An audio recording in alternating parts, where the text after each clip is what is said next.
Thank you, Joey. Appreciate it. Glad to be here today to talk about this subject just a little bit. But really what I feel like I'm doing, I'm actually just simply a huckster, a simple salesman of this particular book. This little booklet is so thorough, so complete, that it can only help you ask a good question to Joey or to Robert Steinman. You can ask good questions if you read this book. There's a lot of detail in there. There's a lot of just plain Q&A in there, which helps answer a lot of the things you talk about.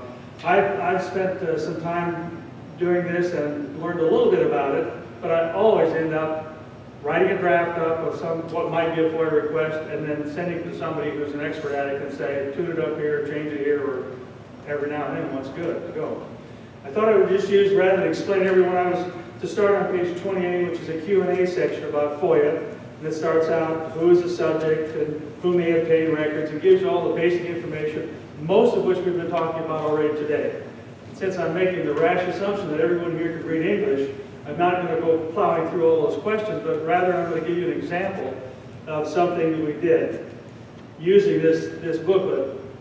I asked a question in the last meeting regarding the intent of, in a public meeting, when they ask for public input.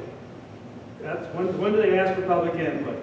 So the law says, and after I asked Dr. Lewis that question, he called me up a few days later and said, oh, you need to look at this book. I hate that when I miss the obvious, read the book first. You need to look at this book, check page so-and-so, and you get a copy of the law. And importantly, if there is one, you need a copy of the Attorney General's opinion, because that way further strengthens your case when you're talking to somebody about it. So I went out and made a copy of the law which regarding public meetings, 14.14.109, public meetings.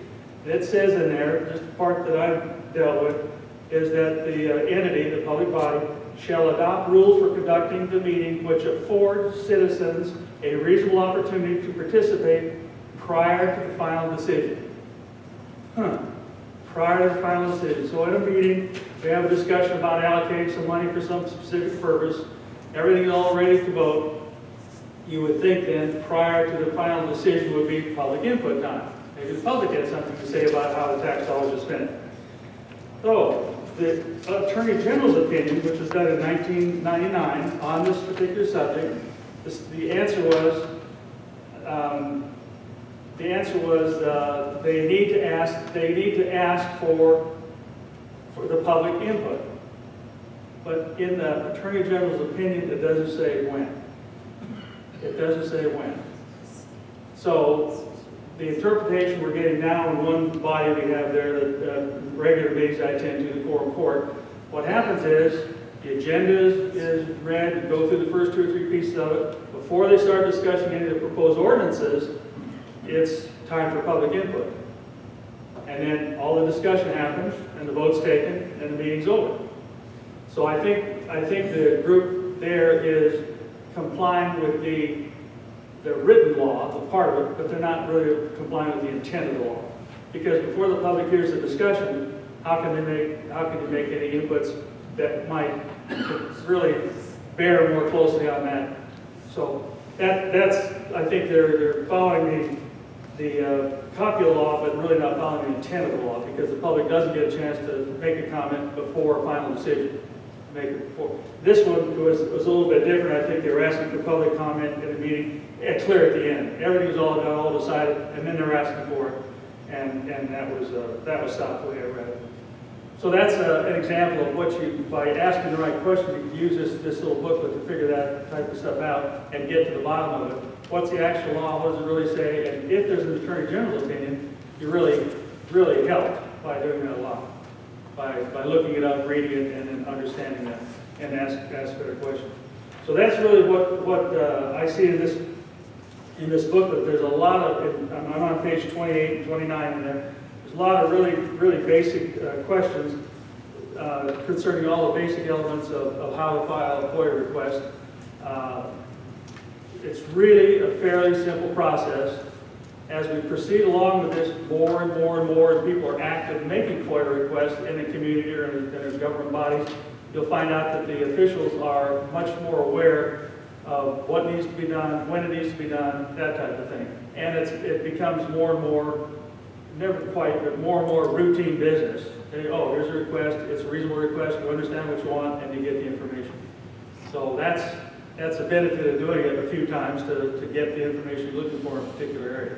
The hard part is asking what's the right question to ask, what area you're looking into, and then when you get it, what do you do with that information? Because we did one there in Conway to the school board, and it was unbelievable the amount of information we got back. Probably took me 15 to 20 hours to read it all, and I didn't read every word. I scanned through it and was looking for certain things, and I did that. So it's just a matter of figuring out exactly what you're looking for, getting that type of information, and then what you do with it. And how do you publicize it, how do you get it out?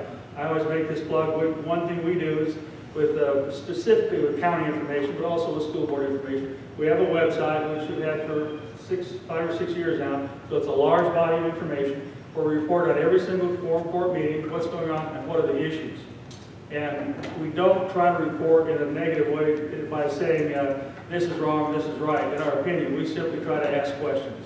Is this really the right thing to do for the taxpayer county? Is this the right thing to do? And let the public decide. So, Joey, that's what I have to talk about. Again, selling this booklet is likely the price is down today, I think, especially, right? It's really cheap today, it's a free book. So it's something to use to really study, learn about, and then ask questions based on what you see in this booklet. Okay? So what did you learn going through the process with the school board in Conway?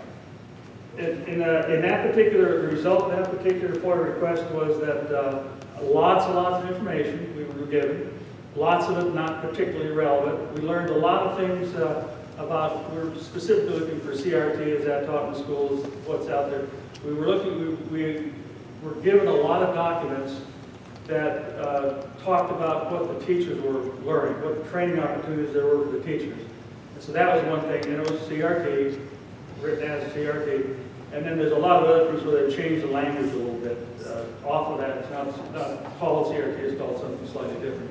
But we learned that, so the result of that was a group of parents, which were in the Conway school system, were upset about the way the school board was running things.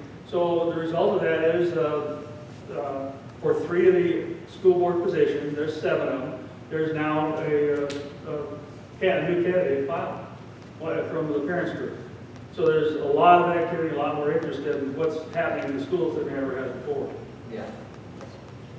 That's the result of the FOIA, the result of the mask mandates also. That's what initially got people really upset with the mandate to wear the mask in school. And oh, by the way, what are they being taught? Since everybody was at home, they found out what they were being taught, they didn't like it, got more involved in that also. Right. So, okay? Okay. All right. All right. Does anyone have any questions for Bob? Okay.